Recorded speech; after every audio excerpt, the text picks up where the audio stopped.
So it's understand your cash flow, understand how your escrow works, and what's the next one? The next one, we just see it way too much for especially people starting out. They're trying to do too many projects at once. We just had a guy who is a very successful business owner, makes very good. He just got into flipping, and he found 3 great properties, and he bought them all. We helped him buy all 3 of them. We kind of warned him, like, having 3 at once is a lot of work, especially when you own a business too. And he got done with this first, put it on the market, and the first call he made is, I'll never do that again. Because there's just too much going on. You're managing 2 contractors. You have 3 payments going. And doing 3 at once, like him, it slows down one of the projects. So it's going to take longer. It's going to cost you more. We've had several successful investors go belly up because they got too big and had too many things going.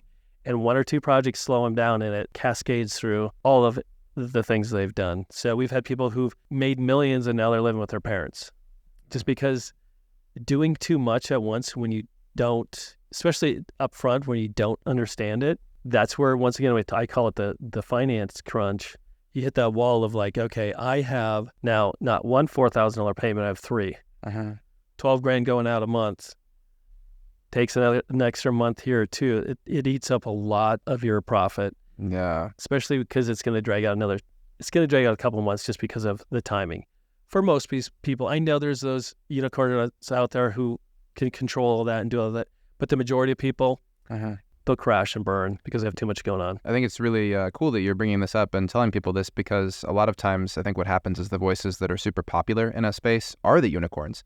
And they're also the people that tend to write biographies about their lives, and they look back and they're like, oh, I did this, and this. And it's like, you're also an outlier. Like, that success is possible, but it's like at the top of the distribution or whatever, like. And so it's not exactly common. Yeah. The other 99.9% of us have to just understand, play by the rules to make that kind of money. Yes, there's the Elon Musk's or the people of the world who just, can do 100 properties at once and it's no big deal. Yeah. I went to one guy's office and he had his system, his flow, and he put it all over his walls. So like when, like from buying windows to wherever, he had everything flow charted out. And he went from single families to rentals. He could do it. The majority of us just can't manage and think that way and work, 14 hours a day. Yeah. Some people have other stuff that they have in their lives too. Yeah. So it sounds like rule 3 is like, don't bite off more than you can chew. And also kind of built in there implicitly is like, be aware of your own strengths and weaknesses and err on the side of caution. Yeah. Like, I think it's easy to assume that, there's a funny saying I remember learning. I studied psychology in school, and I remember they would always say, like, there are funny studies that show everybody thinks they're above average. It's like, well, that's a statistical impossibility. Not everybody can be above average, but it's kind of like, it's our psychological immune system. It's easy to think we're all in that 90 percentile, but you'll save yourself a lot of heartache if you just dial that down a bit, Be realistic. Just like you said before, what you could do in a couple of years is a lot more than you could do. Like, which you're not going to create this generational wealth in 3 months. Doesn't matter.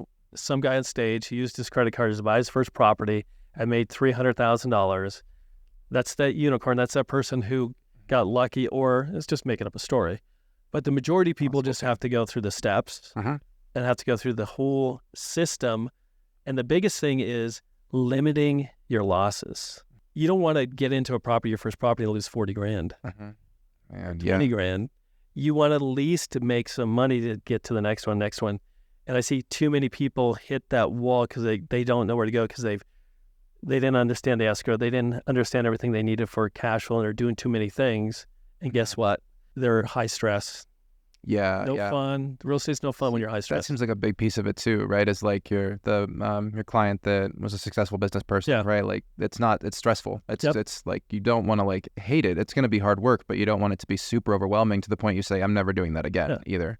Yeah, I'm going to take a few weeks off because that was too much. Yeah. You want it to be where you're keep growing and, it keeps expanding for you. Cool. So tortoise in the hare. Yeah. See you, Mike.